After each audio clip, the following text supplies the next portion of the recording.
하나님은 만남을 통해서 우리에게 기쁨을 주십니다. 만남이 기뻐야 합니다. 만남이 즐거워야 합니다. 오늘 특별히 성령 강림 주일인데요. 성령님을 만남으로써 기쁨을 회복하는 귀한 시간이 되시기를 간절히 축복합니다. 그럼 성령 강림 주일입니다. 성령 충만에 대해서 우리는 많은 이야기를 듣습니다. 그리고 기도하기도 합니다. 그리고 성령 충만의 그런 여러 가지 현상들에 대해서도 이야기를 하기도 합니다. 그럼 성령이 임하시면 뜨거워집니다. 미지근했던 우리의 마음이 불덩이처럼 뜨거워진다는 것입니다. 근데 더 중요한 것은 성령이 임하시면 꾸준하게 됩니다. 여러분, 어떤 의미에서 뜨거움보다 중요한 것은 꾸준함에 있습니다. 오늘만 뜨거웠다가 내일은 식어버린다면 그것은 성령 충만이 주는 뜨거움이 아닙니다. 오늘 뜨거웠다면 내일도 모레도 꾸준하게 뜨거울 수 있어야 되는 것입니다.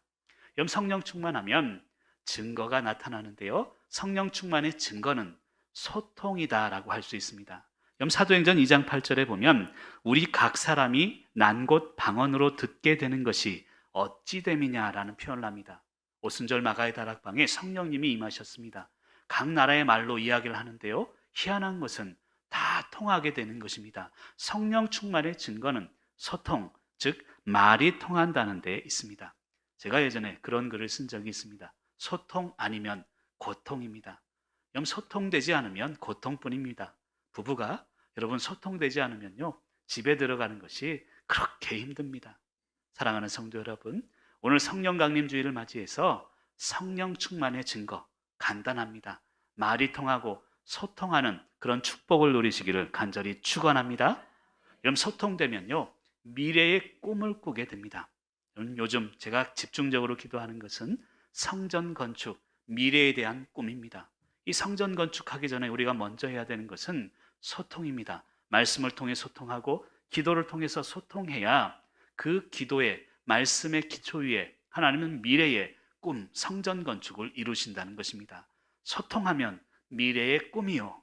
근데 소통이 되지 않고 고통이면 미래가 아닌 과거를 돌아봅니다. 그래서 늘 과거의 잘잘못을 따집니다. 과거에 누가 이랬고 누가 저랬고 늘 고통은 과거를 돌아보게 한다는 것입니다. 사랑하는 성도 여러분, 오늘 성령 강림 주일을 맞이해서 성령 충만하시고 과거가 아닌 현재에 만족하며 미래의 꿈을 꾸시는 귀한 성도님들 되시기를 간절히 축원합니다. 이런 목사가 성령 충만한 시간이 언제일까요? 물론 기도 말씀 여러 가지가 있겠지만 저 개인적으로는 설교 준비할 때가 아닌가라는 생각이 듭니다. 설교 준비하고 말씀을 해설하고 이 집중하는 시간만큼 성령 충만의 시간이 목사에게는 없다라는 생각이 듭니다. 저는 설교를 잘하는 사람은 아닙니다만 기도하는 게 있습니다. 하나님, 나는 설교 잘하지는 못하지만 설교 준비는 잘하겠습니다. 일주일 내내 설교 한 편을 위해서 새벽 설교, 수요 기도회, 설교 하나하나를 위해서 최선을 다해 몸부림치는 설교 준비 잘하는 목사가 되기를 원합니다. 이번 주는 설교 준비가 술술 잘 되더라고요. 휴일도 있고 그랬었는지 잘 되고 있었습니다. 그리고 저장을 딱 눌렀는데 제 컴퓨터가 한 3년이 지나서 그런지 계속 이렇게 돌아가는 게 있더니 띡 꺼져 버렸어요. 야, 에이고, 그 마음이 제 마음이었습니다. 아니, 설교 준비가 술술 잘 되다가 갑자기 꺼져 버렸습니다. 그래서 두근거리는 마음으로 컴퓨터를 켰는데요. 제가 한글과 컴퓨터로 설교 작성을 하지 않고 다른 프로그램으로 합니다. 한글과 컴퓨터는 저장하지 않은 문서가 있습니다. 이런 게 뜨거든요. 근데 그게 안 뜬 거예요. 나중에 보니까 다 없어졌어요. 여러분, 설교 준비하는 자에게 그것만큼 낙심되는 일이 없습니다. 설교 준비의 시간이 성령 충만의 시간이라면 이처럼 낙심의 시간도 없다는 것입니다. 근데 가끔 1년에 한두 번 이런 일이 생기긴 합니다. 근데 그때마다 제가 하는 일이 있습니다. 저는 검도장에 갑니다. 그리고 타격대와 도복을 입고 땀을 흘리면서 지난 설교를 잊어버립니다. 여러분, 설교를 다시 쓰기 위해서는 지난 설교를 잊어야 합니다. 참 희한한 게 있는데요. 같은 본문 그리고 같은 사람이 이걸 작성하는데도 달라요. 똑같이 쓰여지지가 않습니다. 그게 하나님의 역사요, 성령 충만의 역사인 줄 믿습니다. 새로 시작하는 것은요, 잊음에서부터 시작하는 것입니다. 근데 그때 제가 깨달은 게 있습니다. 여러분, 오늘 설교를 들으시면 아시겠지만 오늘 꽤 좋은 내용들이 많이 나옵니다. 고난을 통해서요, 하나님은 창조적으로 나를 만들어 가시는구나. 그것을 깨달았어요. 하나님은 나에게 고난을 주시지만 예전 것보다 더 좋은 결과물을 우리에게 주십니다. 하나님은 고난을 통해 우리 인간을 창조적인 존재로 이끌어 가시는 것을 믿으시길 바랍니다. 그래서 성령 충만해야 합니다. 고난 속에서도 나를 창조적으로 이끌어 가시는 성령님을 의지하며 나아가야 된다는 것입니다. 여러분, 신앙이란 무엇일까요? 저는 신앙이란 중심 이동이다라고 정의하고 싶습니다. 세상에서 하나님으로 중심이 이동하는 것입니다. 중심이 바뀌는 것입니다. 세상에서 교회로 관점이 바뀌는 것입니다. 그래서 신앙에는 훈련이 필요합니다. 여러분, 군인들에게 반드시 필요한 것은요, 훈련입니다. 저도 해병대 훈련을 받을 때 생각이 났습니다. 들어갈 때는요, 희한합니다. 머리 긴 놈도 있고요, 옷도 이상한 옷 입은 옷도 있습니다. 그 들어갈 때 보면 다 껄렁껄렁하기도 하고요. 근데 훈련소로 나올 때는 다릅니다. 어리버리하게 들어갔다가 빠릿빠릿하게 나와요. 그리고 반응하기 시작합니다. 똑같은 상황이지만 즉각적으로 반응하며 군인이 되어갑니다. 여러분, 우리 성도도 마찬가지입니다. 세상에는 반응합니다. 세상에 부족하면 빠르게 반응하는데 말씀의 부족함, 기도의 부족함, 예배의 부족하면 반응하지 못한다면 훈련이 덜 돼 있다는 증거임을 알아야 합니다. 사랑하는 성도 여러분, 오늘 성령 강림 주일인데요, 내가 진정으로 세상에 부족하면 계속 기도하고 민감하고 반응하지만 예배가 부족하고 말씀이 부족하고 기도가 부족한 데는 둔감하지 않은가, 이것을 깨닫고 고백하는 성령 강림 주일이 되시기를 간절히 축원합니다. 여러분, 신앙의 핵심은 하나님이지 인간이 아니기 때문입니다. 신앙의 핵심은요, 하나님의 약속이지 우리에게 닥쳐진 현실이 아니기 때문입니다. 그래서 신앙의 훈련은, 바로 신앙이란 것은 하나님의 약속과 현실의 간격을 줄이는 것을 의미합니다. 하나님의 약속이 분명히 있습니다. 그런데 현실은 아직 따라오지 못합니다. 하지만 그것을 계속 줄여갑니다. 그리고 결과적으로 하나님의 약속이 내 현실이 될 수 있도록 만들어가는 게 신앙이라는 것입니다. 우리 가정도 그래야 합니다. 가정에 주신 약속이 있습니다. 아직은 멀리 떨어져 있지만 최선을 다하며 말씀과 기도로 살아간다면 가정에 주신 약속이 우리의 현실이 되는 것입니다. 교회도 마찬가지입니다. 우리가 꿈꾸고 있는 교회 건축에 대한 이야기들, 그 꿈들, 아직은 하나님의 약속으로 머물러 있지만 현실은 아직 뒤떨어져 있지만 최선을 다하며 내가 할 수 있는 대로 기도하며 하루하루를 살아갈 때 하나님의 약속이 우리의 꿈이 되는 것입니다. 그것을 이어가는 것이 신앙임을 믿으시기를 간절히 축원합니다. 그런 신앙을 유지하기 위해서 성령 충만해야 된다는 것입니다. 오늘 성령 강림 주일, 성령 충만이란 어떤 것인지, 그리고 내 안에 성령 충만의 증거가 있는지를 깨닫는 시간이 되시기를 간절히 축복합니다.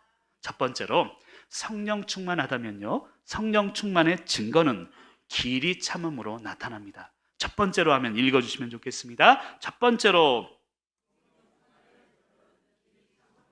우리 7절 말씀도 있습니다.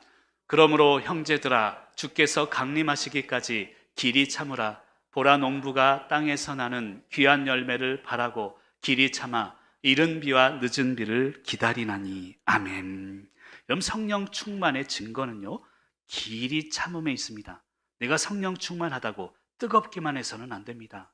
성령 충만하고 뜨거운데 길이 참지 못하면요, 옆에 있는 사람을 디게 할 뿐입니다. 길이 참는 것이 성령 충만의 증거입니다. 여러분, 물에는, 강물에는요, 흐름이라는 게 있습니다. 그 강물의 흐름을 억지로 막는 나도 힘들고 강물도 힘듭니다. 강물의 흐름은 막는 게 아닙니다. 여러분, 성도의 삶에는 성령님의 흐름이 있습니다. 그 성령님의 흐름을 막아서는 안 된다는 것입니다. 나를 향한 성령님의 흐름, 가정을 향한, 우리 교회를 향한 성령님의 흐름이 분명히 있습니다. 그리고 우리는 말씀을 통해 그 흐름을 발견하고 기도를 통해서 그 흐름에 동참해야 되는 것입니다. 그 흐름을 가로막고 거부하다 보면 문제가 생기는 것입니다. 교회를 통해 흘러가는 영적인 상황을 보시길 바랍니다. 그리고 힘들고 어려워도 성령 충만하면 그 성령님의 흐름을 인내하며 참을 수 있게 되는 것입니다.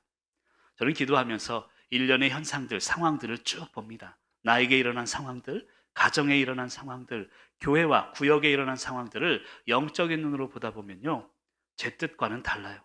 근데 분명한 흐름이 있습니다. 성령님의 흐름이 있어요. 내가 생각하지 못했지만 성령님이 생각하시는, 우리 인간이 생각도 못하는 그런 흐름으로 하나님은 우리를 이끌어 가십니다. 그래서 오늘 말씀 이야기합니다. 그 흐름이 있는데, 흐름 가운데 길이 참으라는 것입니다. 여러분, 참는다는 것은 인내를 의미합니다. 그리고 인내라고 하면 감정이다라고 생각할 때가 많아요. 참는 것이니까 인내하는 것은 감정이다, 감정과 연관된 단어다라고 생각할 때가 있습니다. 하지만 인내라는 것은요, 시간과 연관된 단어입니다. 그래서 오늘 말씀은 이야기하기를 참으라라고 하지 않고 길이 참으라, 시간대에 따라서 참을 것을 설명하고 있다는 것입니다. 다시 말씀드리면 인내에는 시간, 즉 기다림이 필요하다는 것입니다. 사실 야고보서를 쭉 읽다 보면 야고보서는 인내로 시작하고 인내로 끝나는 책이다라고 할 수 있습니다. 그러면서 오늘 말씀은 농부를 설명하고 있는데요, 농부에 대해서 이런 이야기를 합니다. 땅에 나는 귀한 열매를 바라고, 이것은 목표가 있다는 것이죠. 두 번째는 길이 참아, 이것은 아까 얘기한 훈련을 받는 과정을 의미합니다. 그리고 기다린다, 하늘을 보며 또 다른 소망을, 미래의 꿈을 기다리는 것이 바로 농부의 삶이고 길이 참는 삶임을 설명합니다. 이 농부를 설명하면서 이른 비, 늦은 비를 설명합니다. 이른 비는요, 쉽게 얘기하면 씨앗을 뿌리기 전에 내리는 비를 의미합니다.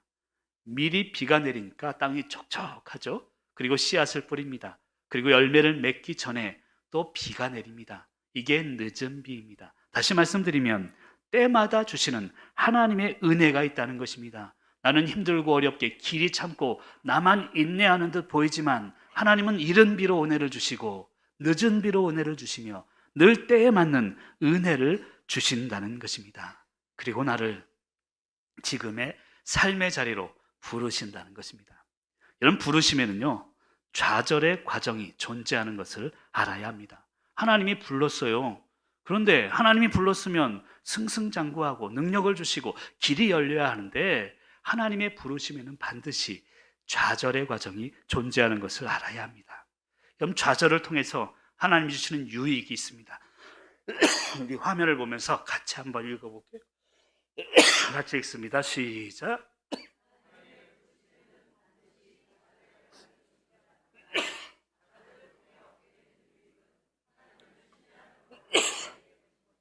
아멘. 하나님이 우리를 부르셨습니다. 좌절하게 하십니다. 그런데 좌절하게 하시고 고난을 주시는 이유는 그 고난을 통해서 하나님을 신뢰하는 법을 알게 된다는 것입니다. 그럼 성경의 위대한 인물들을 보십시오. 아브라함, 다윗, 모세도 마찬가지였습니다. 특별히 출애굽기 5장에 보면 모세는 이런 고백을 합니다. 5장 22절에 어찌하여 나를 보내셨나이까. 이 모세는요, 애굽에서 왕자로 40년, 광야에서 40년을 훈련받았습니다. 그리고 하나님의 부르심을 받았습니다. 그러면 길이 열려야 되잖아요. 계속 막혀요. 바로와의 싸움에서 계속 막힙니다. 그래서 모세는 좌절합니다. 하나님, 이럴 거면 왜 나를 보내셨습니까? 이럴 거면 다른 사람을 보내시죠. 이런 이야기를 모세는 지금 하고 있다는 것입니다. 왜 그처럼 모세를 힘들게 훈련시키시고 좌절하게 할까요? 여러분, 단순하고 간단합니다. 왜냐하면요, 생명은 어둠을 거치면서 탄생하기 때문입니다. 여러분, 생명을 보십시오. 어머니의 뱃속에서 10달 동안 어둠의 시간을 견뎌내야 비로소 빛을 보는 것입니다. 달걀도 그렇습니다. 병아리가 되기 위해서는 그 달걀 껍질 속에서 어두움을 이겨야 생명으로 태어나게 되는 것임을 알아야 합니다. 이 어둠을 통해, 좌절을 통해 하나님을 신뢰하는 법을 배우게 될 것입니다. 8절에 보면요, 이런 말씀이 있습니다. 우리 화면을 보면서 같이 한번 읽어볼까요? 시작. 아멘. 여러분, 길이 참고 마음을 굳건하게 하래요. 아까 길이 참음, 인내에 대해서 시간과 연관되어 있음을 설명을 드렸습니다. 그리고 마음을 굳건하게 하라는 것은 흔들리지 말라는 것입니다. 오늘 말씀을 깊이 있게 묵상하면서 하나님은 저에게 그런 마음을 주셨습니다. 이 마음을 굳건하게 하라는 뜻은 뭐냐면 낯선 모습을 통해 내가 성장할 수 있다라는 뜻입니다. 때로는 낯선 모습이 나를 성장시킨다는 뜻입니다. 낯선 모습 속에서 길이 참고 마음을 굳건하게 해야 성장할 수 있다는 뜻입니다. 여러분 어렵죠? 제 아내가 저 뒤에 앉아 있습니다. 아내 얘기를 하지 말라고 하는데 오늘도 해야 될 것 같아요. 제가 그렇게 용기 있는 남편입니다. 그럼 아내가요 늘 저에게 위로를 주고 용기를 줍니다. 설교 한 편이 끝나도요 은혜 받았다고, 이 보잘것없는 설교에도 은혜 받았다고, 그리고 어디를 신방을 가도 여러분 고생했다고 차 타고 오면서도 늘 위로를 줍니다. 근데 가끔 낯선 모습이 있어요. 당신 설교 오늘 왜 그래? 너무너무 낯설어요. 신방 갔다가 오면서도 당신 신방을 하면서 왜 그런 얘기를 해서 사람들에게 너무너무 낯설어요. 근데 돌이켜보면 그 낯선 모습으로 내가 성장하게 되는 거예요. 늘 익숙한 모습, 늘 위로의 모습이 아니라 하나님은 낯선 모습을 통해서 나에게 다가오시고 그 모습을 통해서 마음을 굳건하게 만드신다는 것을 믿으시기를 간절히 축원합니다. 그래서 서로의 낯선 모습을 감사할 수 있어야 합니다. 길이 참음 속에 낯선 모습, 힘든 고난이 있어도 그것을 성장의 목표로 삼고 승리하시는 저와 여러분이 되시기를 간절히 축원합니다. 그래서 갈라디아서 6장 9절에 보면 이런 말씀이 있습니다. 화면을 보면서 같이 한번 읽습니다. 시작.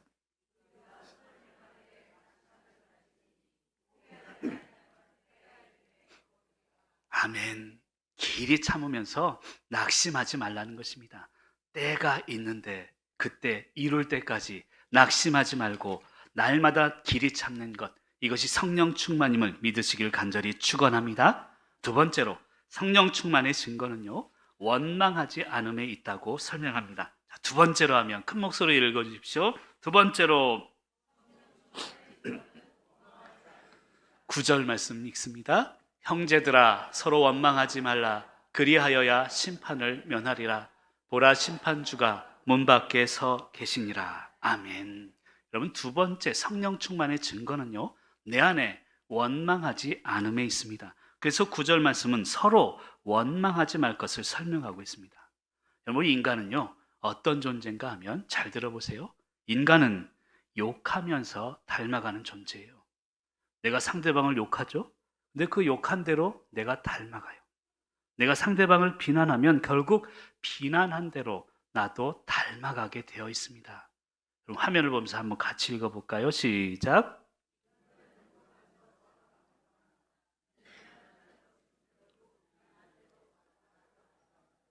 이게 우리 인간이에요. 오히려 욕할 때 상대방을 욕하는 게 아닙니다. 상대방 속에 있는 내 모습을 욕하는 것일 뿐입니다. 그래서 오늘 말씀은 이야기합니다. 원망하지 말라라고 이야기합니다. 원망의 말, 하지 말 것을, 그게 성령 충만의 증거임을 설명하고 있습니다. 지난주 신방을 가다가요 어느 권사님이 그러시더라고요. 허리도 아프고 다리도 아파서 아이고 죽겠다 앉으면서 그러더라고요. 제가 뭐라고 한지 아세요? 권사님 따라하세요. 아이고 죽겠다가 아니라 아이고 죽게 있다. 예전에 한번 가르쳐 준 적이 있죠. 한번 따라하겠습니다. 죽겠다가 아니라 죽게 있다. 허리가 아파도 죽겠다가 아닙니다. 주님께 있는 것이고, 다리가 아파도 그렇고 때로는 고난이 와도 다 주님께 있는 것입니다. 그것을 인정하고 원망의 말이 아니라 어떠한 아픔 속에서도 주께 있습니다. 그런 믿음으로 승리할 수 있기를 간절히 축원합니다. 그래서 오늘 말씀은 원망하지 마라 라고 이야기하고 있습니다. 죽겠다가 아니라, 우리 한국 사람처럼 죽겠다 하는 사람이 없다고 그래요? 배고파서 죽겠다, 배불러서 죽겠다, 좋아 죽겠대요, 힘들어서 죽겠고. 여러분 죽겠다가 아니라, 원망의 말이 아니라 죽게 있다, 이런 믿음으로 승리하시기를 간절히 축원합니다. 여러분 9절에 보면요 좀 두려운 마음이 듭니다. 원망하지 말라. 그리하여야 심판을 면하리라. 심판주가 문 밖에 서 계시니라 라고 이야기합니다. 이런 문 밖에 있으면요 우리가 이야기하는 소리가 다 들립니다. 심판주가 문 밖에 있다는 것은 우리의 원망의 말들을 다 들으신다는 뜻이에요. 그리고 그 원망의 말에 대해서 우리는 책임져야 함을 이야기하고 있습니다. 예전에 강원도 남자 그리고 전라도 여자분 이야기를 한 적이 있습니다. 두 분이 결혼을 했는데요. 실제 있었던 일입니다. 신혼 첫날 밤에 이 아내가, 전라도 여자가 우리 강원도 남자를 너무 사랑해서 감자를 삶아줬대요. 그리고 찍어 먹으라고 설탕을 갖다 줬대요. 그랬더니 강원도 남자가 비웃으면서, 아니 어떻게 감자를 설탕에 찍어 먹나? 고추장에 찍어 먹어야지, 그랬다는 거예요. 그래서 그것에 대해서 신혼 첫날 막 싸움이 일어났습니다. 이 여자는 어떤 말을 했냐면, 아니 어떻게 고추장에 찍어 먹냐고, 당신 조상대대로 희한한 집안이라고. 그래서 이게 싸움이 나서 그 다음날 그냥 신혼여행도 안 하고 바로 집으로 왔다는 거예요. 근데 이게 알려지니까 시어머니가 며느리에게 전화해가지고, 너는 이제야 온 게 어떻게 그렇게 잘났냐고. 또 장모님은 사위에게 전화해서, 아니 여자가 해주면 맛있게 먹어야지 그걸 그렇게 하냐고. 3개월을 싸웠대요. 그리고 결국 이혼하려고 상담하시는 교수님을 찾아갔습니다. 그래서 그 교수님이 쓴 글에 나온 거예요. 그 교수님에게 이런 얘기를 물어봤대요. 교수님, 마지막으로 물어볼 게 있는데 교수님은 설탕에 찍어 먹습니까? 고추장에 찍어 먹습니까? 그걸 물어봤대요. 근데 교수님 하는 말이, 나는 소금에 찍어 먹어, 그랬대요. 여러분, 아무것도 아닌 거 가지고 원망이 들어가면요, 가정도 깨지는 것입니다. 그래서 오늘 말씀은 이야기합니다. 원망하지 마. 그게 심판이야. 그리고 결론적으로 분열하게 될 것을 설명하고 있다는 것입니다. 마태복음 12장 36절에 보면 이런 말씀이 있습니다. 화면을 보면서 또 같이 읽습니다. 시작.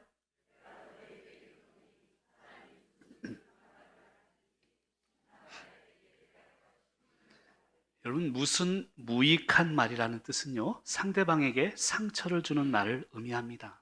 그리고 상황에 도움이 되지 않는 말들을 의미합니다. 이런 무익한 말을 하든지 이 말에 대해서 책임을 져야 될 것을 설명하고 있습니다. 사랑하는 성도 여러분, 성령 충만하다면 원망의 말이 아니라 정말 진실된 마음을 해야 할 줄로 믿습니다. 그래서 오늘 한평생 글에 그런 글을 썼습니다. 생각이란 것은 말을 걸러내는 채와 같습니다. 생각을 통해서 말을 걸러내야 합니다. 또 걸러내고 고운 가루처럼 그런 걸러낸 말만을 할 때 성령 충만한 삶임을 믿으시길 간절히 축원합니다. 마지막 세 번째로 성령 충만의 증거는요, 고난 중에 기도하고 기쁨 중에 찬송하는 것임을 알아야 합니다. 자, 세 번째로 한번 읽어주십시오. 세 번째로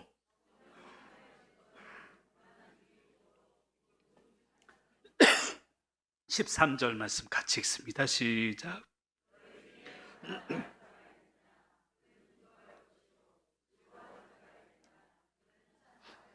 아멘. 오늘 말씀은 분명히 이야기합니다. 고난 중에 기도하면 되고요, 기쁜 일이 있으면 찬송하면 된다는 것입니다. 그게 성령 충만의 증거임을 설명합니다. 여러분, 인간의 본성은 그렇지는 않습니다. 달달한 거 좋아하지 쓴 거를 좋아하지는 않습니다.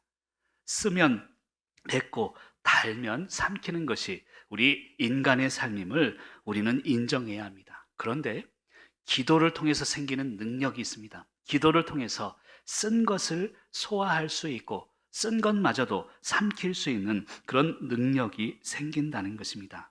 하나님은 고난을 통해 우리를 기도의 자리로 이끄시는 것임을 믿으시길 바랍니다. 여러분, 아파야 병원 가시잖아요.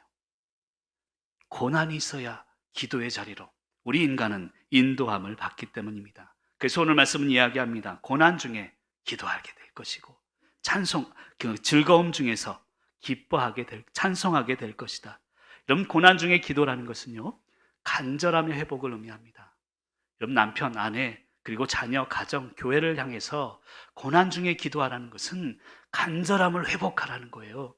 우리 자녀들을 위해서, 우리 남편, 아내를 위해서 무디어지지 말라는 것입니다. 간절함의 회복이 넘쳐나야 합니다. 또한 즐거울 때 찬송하라는 것은 감사의 회복을 의미하는 것입니다. 목회하다 보면요, 느끼는 것 중에 하나가 있습니다.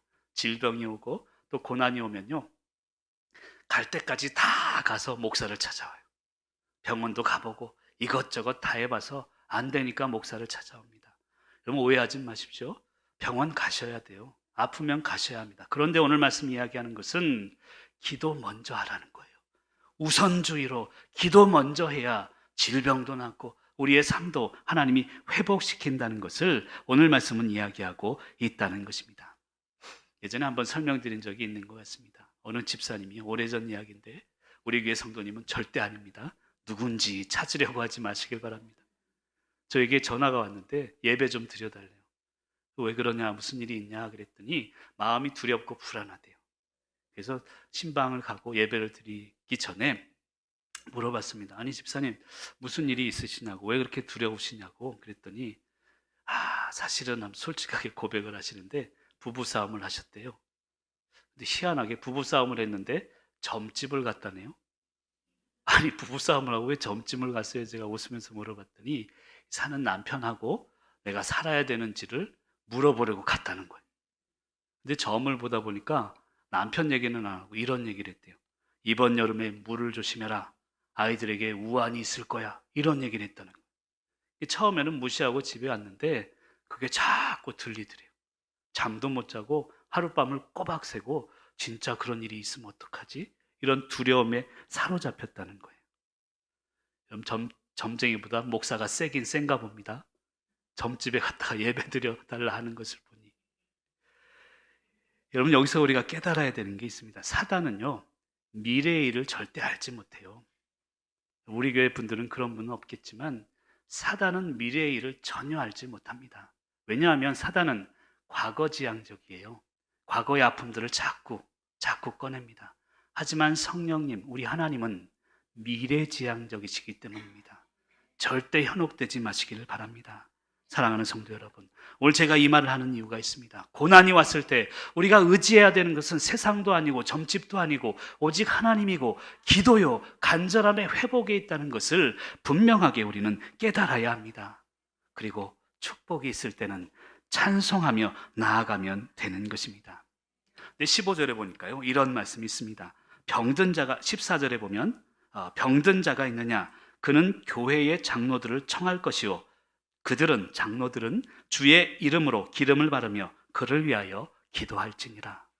갑자기 병든 사람에 대해서 설명하면서 장로님들 이야기를 하고 있습니다.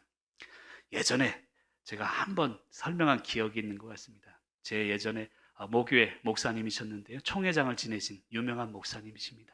그분이 설교 중에 제가 어릴 때인데 그런 얘기를 하신 적이 있어요.